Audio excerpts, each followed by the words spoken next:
உங்கள் office works, reports, resumes, meeting notes and even certificate கூட அதில் கிரியேட் பண்ண முடியும். நீங்கள் கவனிக்க வேண்டியது ஒரு டாக்குமெண்ட்டை எப்படி நீட்டாக ஃபார்மேட் பண்ணலாம், ஸ்டைல் அண்ட் ஹெட்டிங்ஸ் எப்படி டைட்டில்ஸுக்கு பயன்படுத்துறது, tables, page layout and smart art எப்படி எஃபெக்டிவாக யூஸ் செய்கிறது, அலைன்மெண்ட், ஸ்பேசிங், புல்லட்ஸ் இந்த நேர்த்தியான அம்சங்களை எப்படி ப்ரொடக்டிவிட்டியாக கூட்டுறோம்.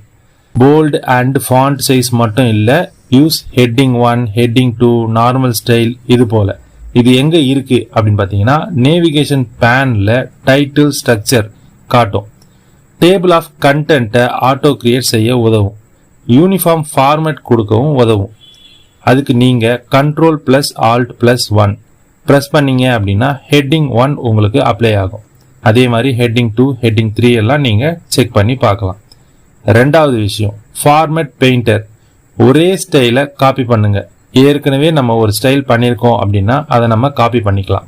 நெக்ஸ்ட்டில் எந்த ஃபார்மேட்டிங்கை, ஃபாண்ட்டு, சைஸு, போல்டு, கலர் அதை எப்படி வேணாலும் நம்ம செலக்ட் பண்ணி அதே மாதிரி ஃபார்மேட்டை நம்ம கீழே கொண்டு வர முடியும்.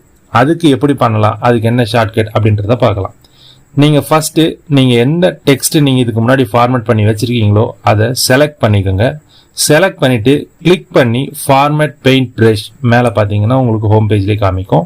அதை கிளிக் பண்ணி அப்ளை டு அதர் டெக்ஸ்ட், வேறு எங்கே இருக்குதோ அந்த டெக்ஸ்ட்டில் அப்ளை பண்ணிடுங்க. ஓகே, ரொம்ப சிம்பிள்.